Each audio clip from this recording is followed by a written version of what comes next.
Welcome to the Slop Farm. Enjoy the video. You'll start by verifying a few essentials. Make sure your iPad has the latest iPad OS and you know your Apple ID and passcode, because changes may prompt authentication. Once done, tap the Settings app on your home screen and stay on the first screen. This is where system-wide permissions live. Make sure Wi-Fi or cellular is active so location services can be validated. Now, look for privacy. The next section controls location access for apps and system services. Now you'll navigate the core control. Tap Privacy, then Location Services. Toggle the master switch on.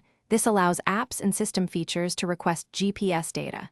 Next, scan the list of apps. Tap each to choose permission levels like Never, Ask Next Time, While Using, or Always.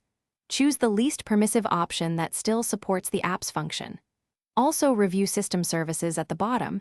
Enabling relevant services improves accuracy, but you can disable ones you don't want to share. Finish by confirming app behavior. Restart your iPad so permission changes take effect and test the app that needs location. If something still fails, go to Settings, General, Reset Location and Privacy to clear permissions and reauthorize apps. This often resolves stubborn issues. Make sure the app has background location allowed if needed. If location remains inaccurate, toggle Wi-Fi off and on or check for interference. And make sure the app is updated to the latest version.